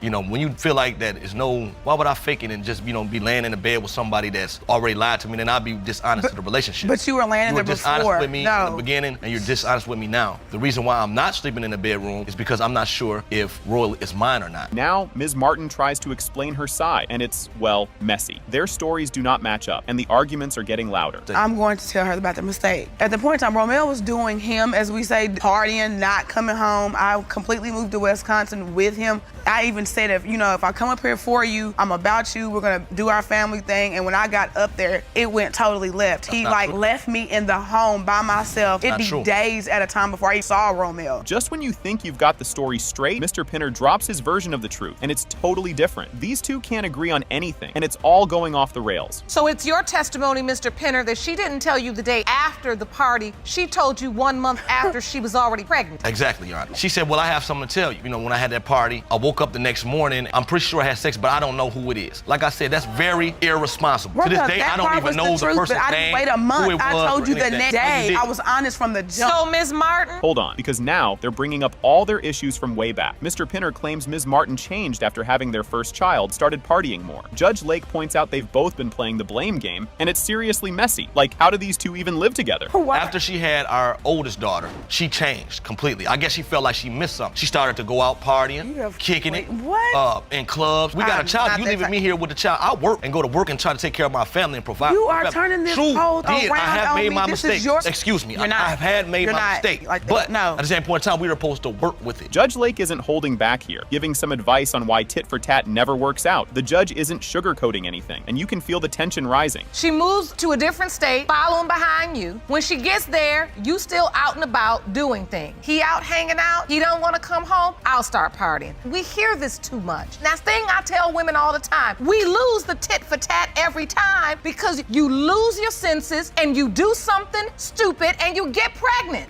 Yes, ma'am. And here we go. Ms. Martin reveals she actually left Mr. Pinner during her pregnancy because things got so bad. Their arguments are all over the place, and it's hard to know who to believe at this point. He participated for about 3 or 4 months. That's not true, Your Honor. He went to doctor's appointments with me, Your Honor. Yes, I did. Until I decided one morning I walked, because he didn't come home. I packed everything I owned in that house and I went home. And it took him 24 hours to even realize it took all I had to pack up my daughter, me being pregnant, and all my clothes to go home, to leave this man. Judge Lake takes a second to talk to Ms. Martin, who's clearly feeling guilty, and it's kind of intense. She says she regrets her mistakes and just wants her family back. This moment gets pretty real, and it makes you wonder if there's any hope for them. Like I said, Ms. Martin, we never win this game of tit for tat. And I can see how hurt you are, because I'm sure when you moved and followed him to Wisconsin, this is not what you had in your mind. No, ma'am. And to be honest with you, Mr. Pinner, I'm sure this is not why you asked her to come. This is not what you planned either. No, it wasn't. This is not what you all had in your mind. And I can see, Ms. Martin, you are not proud of what you did. This is not who you are. Judge Lake asks the million-dollar question if Royal Blue is his daughter. Would Mr. Pinner actually stay? He says he would, but he needs to let go of the past. Judge Lake tells him he can't keep bringing up the party if they're going to move forward, or they'll be back in court soon. This is the moment of truth. They're about to find out if he's really Royal Blue's dad. If Royal Blue is your biological daughter, can you unpack that bag? Yes, that's exactly what I want to do. I'm a straight shooter in here now. When you unpack that bag, you have to unpack it with an intention to let go of the baggage of of the past. Yes, sir. Now, you just can't unpack the bag and then on a random Wednesday just decide you're gonna get mad again because she had that party. I understand what you're saying, Your Honor. Or we'll be back here again. All right, here we go. The big reveal. It has been determined by this court. Mr. Penner, you are the father.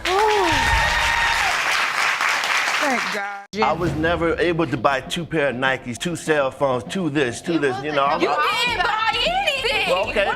So now I get punished because I'm not money worthy, to keep them happy. Keep them happy. I'm cooking them dinner every day. I'm making sure they come home and do their homework, but that's not good enough. Now, granted, have I been with all 3 of these men? Yes. How do you know there's only these 3 men? Because I gave them these 3 men names. This is not true. Here it is. It's ugly. Now I'm trying to get to the bottom of it. Exactly. None of us would be here. None of us had multiple sex partners, bro. Let he who is without sin cast the first stone. How many sins you got, bro? We're here for hours. Imagine finding out you might have a second dad after 30 years. Bananas, right? Ms. Miller drags Mr. White to court to prove he isn't her dad, while Mr. Wright waits in the hallway. Get ready. This is a real-life soap opera. Ms. Miller, you've summoned the defendant, Mr. White. Prove to him that he is not your biological father, even though he has believed he's your father your entire life. The man you now say is your father is waiting in the hallway. Mr. White, it was only 2 weeks ago that your daughter revealed to you that you may not be her father. Ms. Miller's mom once casually admitted, "I don't know who your dad is," and she's been juggling 2 dads ever since. Instead of choosing, Ms. Miller called both dad.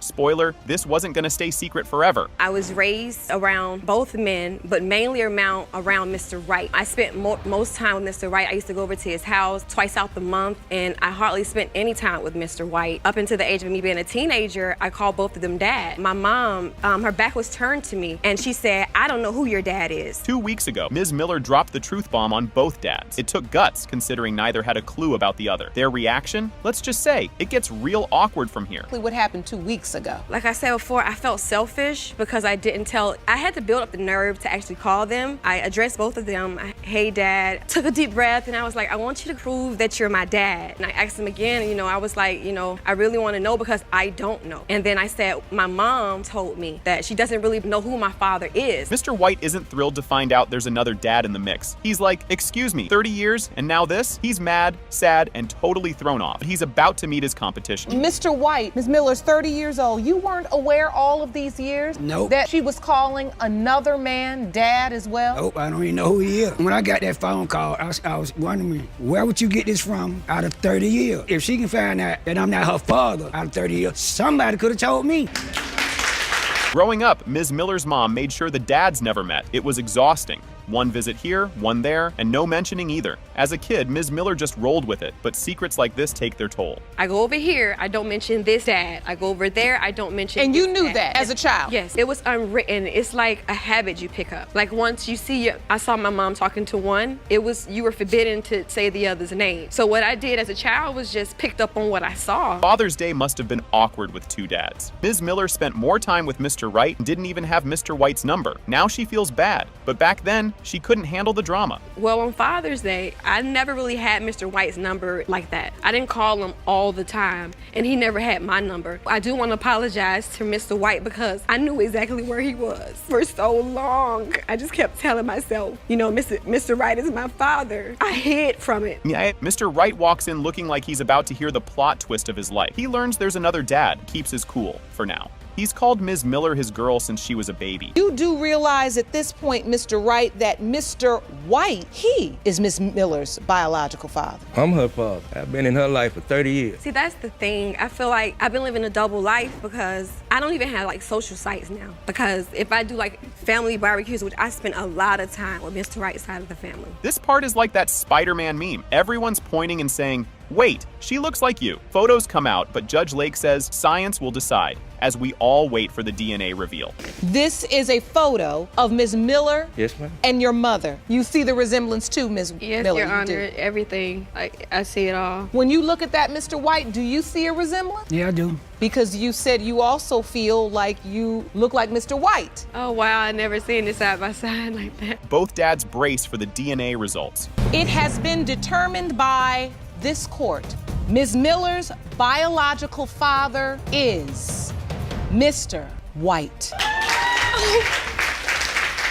Buckle up, this story is already wild. Ms. Ames grew up thinking one guy was her dad, but another just showed up saying, nope, I'm the real one. Mr. Garcia wants a DNA test, while Mr. Patine says, I paid $40,000 raising her, so hold up. Mr. Garcia, you say you searched for your daughter for more than 25 years. You say the DNA results will prove to Mr. Patton that Ms. Ames is your daughter. You state that after raising your daughter and paying more than $40,000 in child support, you were informed that Mr. Garcia was claiming Ms. Ames is his daughter. Facebook brings back old high school friends and surprise long-lost dads. Mr. Garcia found Ms. Ames online, and they met up, leaving her wondering if this was her real dad. But wait, there's more. We're about to dig into some family secrets. A year ago, I was in Jersey visiting my family, and I was really looking for her on Facebook, wanting to find her so we can reconnect. Because I always called and always asked about her, and I was really looking for her heavy. We found each other on Facebook last year, and we met at my mother's house and reunited, and we started talking from there. Ms. Ames didn't know she might have another dad until she was 21. Her mom never mentioned it before she passed, and a random relative just casually dropped the bomb later. She finally found Mr. Garcia after seeing his picture online and thinking, whoa, I totally look like this guy. Like I needed some resolution to it. Take you back. My mother died when I was 13 years old.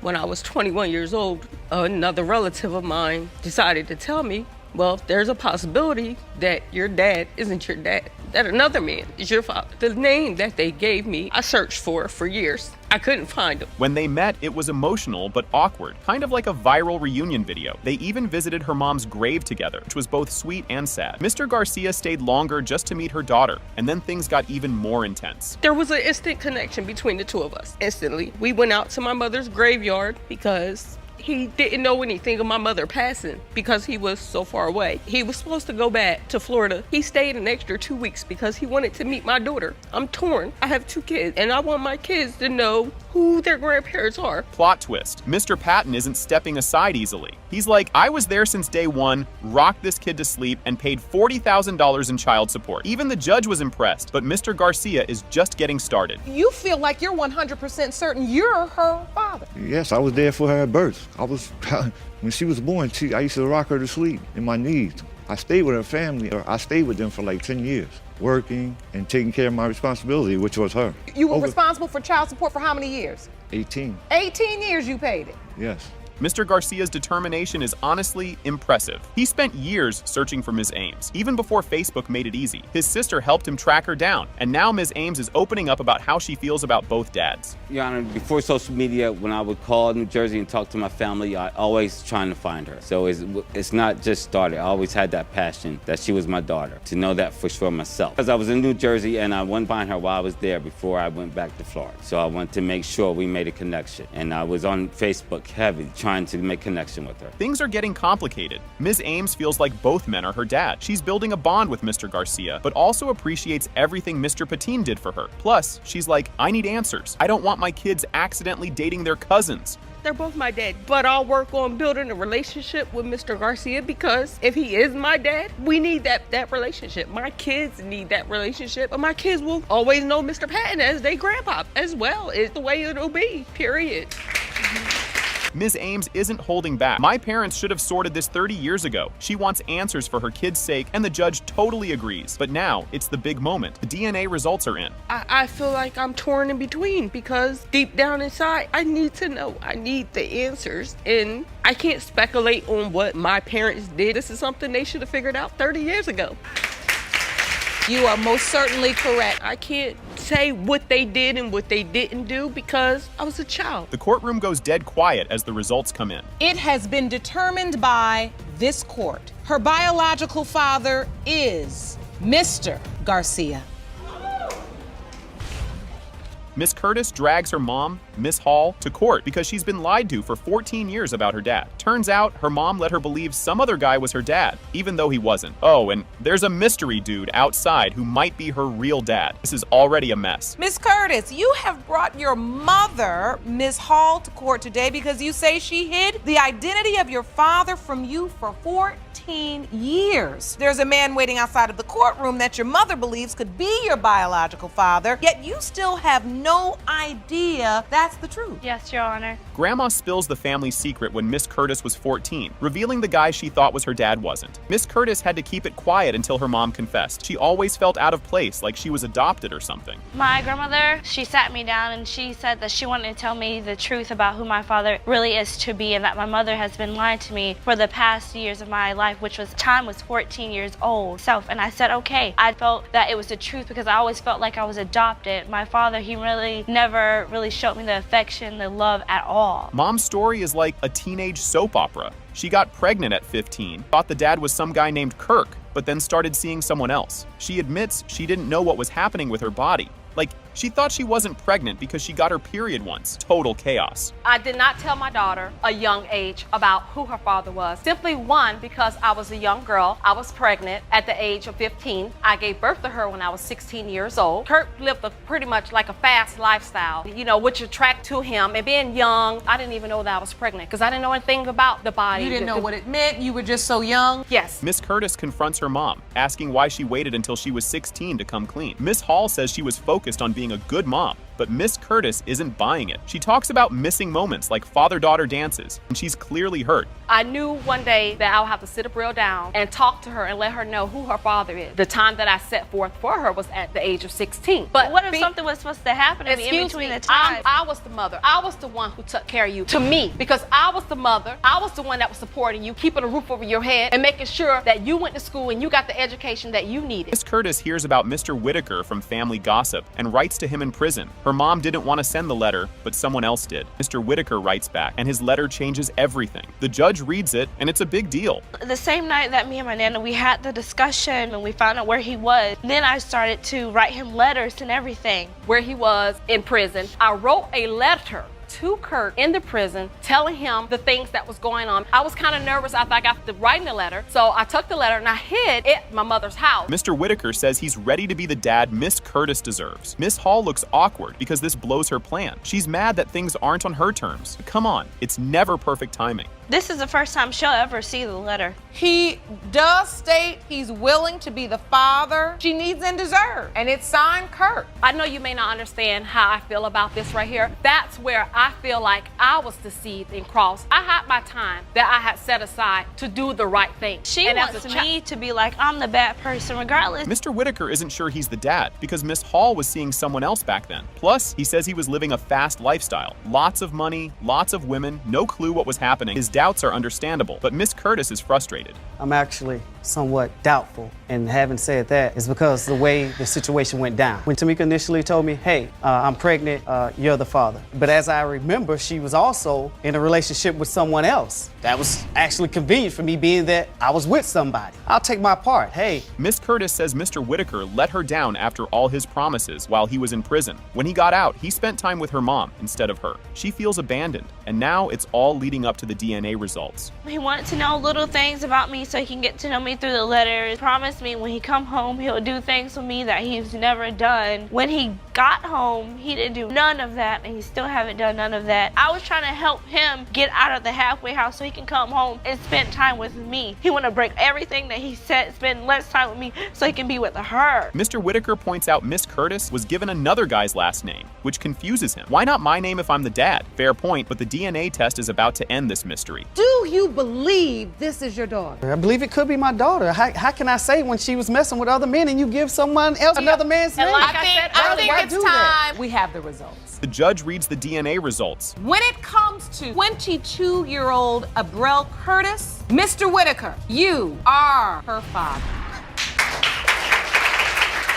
The Eggleston twins are here because their dad just dropped a bombshell. He's not their biological father. He claims he's doing this for financial reasons, and the sisters aren't buying it. Buckle up, because the drama is just getting started. You and your identical twin sister state that the man who raised you recently shocked you when he announced that he is not your biological father. You've petitioned the court for a paternity test because you believe finances are motivating your alleged father's claims. Your statement to the court counters that you know for sure the plaintiff's father is a white man and you are not. Mr. Eggleston admits he always doubted he was their dad because of some shady stuff their mom did. But he chose to raise them anyway, kinda. His story is confusing, but hang tight. It's only going to get weirder. Knowing from the start, I knew they wasn't mine, but you know, something overcame me that... You knew their mother? Yes, I did. I was coming home one day and she was in the backyard barbecuing, and I noticed this big, beautiful smile, big breasts. And notice those, huh? yeah, and the big cheeseburgers on the grill. The twins say Mr. Eggleston didn't really act like a dad. No new shoes, no structure, no allowance. After their mom died, they think he only took them in for money. It's rough, and you can't help but wonder if anyone's okay. I was never able to buy 2 pair of Nikes, 2 cell phones, 2 this, you know. You didn't buy anything. Okay. So now I get punished because I'm not money worthy, to keep them happy. If I cherish them with money, it'd be a whole new different ballgame. Cooking them dinner every day. I'm making sure they come home and do their homework, but that's not good enough. A cousin shows up, claiming their mom had a sugar daddy, a white guy who might be the twins' real dad. It's just more chaos on top of chaos. And at this point, you're wondering if there's any end to this drama. But he's talking about a white man that actually, I don't know how to word it, but I want to say he was like her job. He didn't care if she was pregnant. He would have sent her money just because that's what they do. That was his purpose of being there. She didn't just call once. He sent money often. Exactly. Before she got pregnant, he was sending money. The twins share how Mr. Eggleston's doubts made them feel like he didn't belong. They even found his secret journal about not knowing if he was their dad, but deciding to stick around. It's a mix of laughter and tears, and things are getting heavy. We found a journal of his, and basically, I understand that this is something that he been fighting with himself, and it's starting to hit him, so it's like... So then that makes us figure, okay, then now we understand why you treated us like we was always it's something that his from. You know, he was in detail saying they came out and I seen them. So something came over my body saying, I'm gonna be in these kids' life. They're gonna need me one day. The judge reads the DNA results, and guess what? When it comes to whether Mr. Rodney Eggleston is the father of Antonia and Rodnea Eggleston, Mr. Eggleston, you are their father. This starts like a soap opera on fast forward. Mr. Rich is mad, yelling about lies, and Ms. Holman is trying to defend herself while Judge Lake tries to keep order. It's already super dramatic, but trust me, this is just the warm-up. Mr. Rich, go back up. You came here to get an answer. I have not called him lately. I don't care, man. That was a nice speech, but that's all it was, a speech. Stop. If Leanne could have had it her way, and now one of us know. At the end of the day, you a liar. I've been telling you this since I was pregnant. I've been telling you I need a DNA test since I was pregnant. Judge Lake talks to Ms. Holman like a tough but caring aunt, calling out her mistakes while reminding her she can do better. The vibe gets serious fast, and you can tell Ms. Holman is feeling it. But don't get too relaxed. Things are about to get messy again. You've admitted to where you've gone wrong, and you've also allowed us to see a little piece of what your real heart is. You think we don't know you are confused and just out there riding on a wing and a prayer? I'm here with you and for you. Just when it seems like things might calm down, Ms. Holman drops the bomb that there are other possible dads. Mr. Matthews enters, and it's like a reality show reunion with side-eye galore. If one dad wasn't enough drama, now we've got a whole crew. Can you tell me about these other possible fathers? Well, just like with Mr. Rich, I told him I didn't remember whether we were together around the time of September, which was around his birthday time. Mr. Matthews is the same thing. The only difference with this is Mr. Rich knew about him. Mr. Rich did not know about Matthews. Mr. Matthews shows up cool and admits he could be the dad, casually mentioning he went to doctor appointments with Ms. Holman. This makes the other guys mad. It's got "I was there for her" vibes, but Mr. Matthews seems unsure himself. The drama is real, and it's only getting juicier. You've had an ongoing sexual relationship with Ms. Holman for the past 4 years? Yes, ma'am. And I was taking her to a couple of her doctor's appointment for the baby. Do you want to be her biological father? I mean, if I am, I'll accept it as my own, because I don't think our friendship will never end. So you also are in love with Ms. Holman? To a certain extent, yeah. Ms. Holman admits she was with all 3 guys, and it's awkward but honest. Judge Lake appreciates her honesty, but you can see the guys are furious. The tension is thick, but you know the real bombshell is coming with the DNA results. Now, granted, have I been with all 3 of these men? Yes. How do you know there's only these 3 men? Because I gave them these 3 men names. This is not true. Here it is. It's ugly. Now I'm trying to get to the bottom of it. Exactly. None of them would be here if you were sure. None of us would be here. None of us had multiple sex partners, bro. Let he who is without sin cast the first stone. How many sins you got, bro? We're here for hours. Judge Lake gives Ms. Holman a pep talk, telling her she's still worth it, despite her mistakes. It's wholesome and a bit like a motivational video. Then you remember, the DNA results are next, and it's about to get intense. Every day we wake up and we have to remind ourselves, you worth it. I slept with this guy on Thursday, you still worth it. I slept with this guy on Friday, you still worth it. I came up short over here, you're still worth it. You hear me? Finally, the DNA answers come. It has been determined by this court. Mr. Drumgold, you are the father. Exactly. This is straight up bananas. Imagine finding out at 10 years old that your dad isn't actually your dad. That's exactly what happened to Ms. Manship, who then spent 20 years trying to track down her real father. Ms. Manship, at the age of 10, you were shocked and devastated to learn that your dad was not your biological father. That began your 20-year search to find the man your mother claims is your father. After your exhaustive search, find him, you came up with nothing. Can you even imagine looking for someone with nothing but a name and one old photo? That's exactly what Ms. Manship did after her mom told her who her real dad was, armed with just that tiny bit of info. She sat me down. She had one picture. This is the one picture that she gave me that I've had for the past 20 years. I just look at it. She says, this is who your father is. He was the only other person I was with.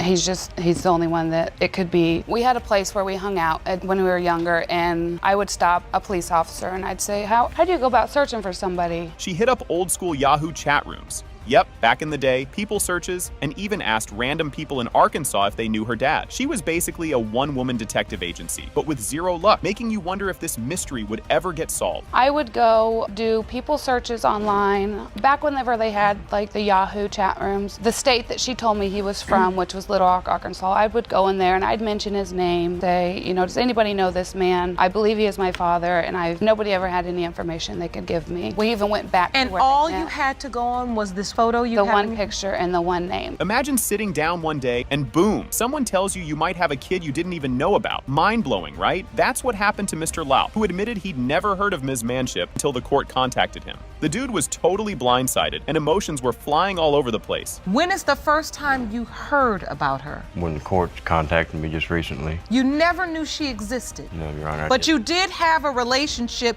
with Ms. Lutman. Yes, Your Honor. You remember that? This you in this photo. Yes, Your Honor. So we know we at least have the right Mr. Lau. Ms. Manship tells him how hard she looked for him for decades. And honestly, you'd need tissues for this moment. You can't help but feel the suspense as everyone's bracing for how this roller coaster will end.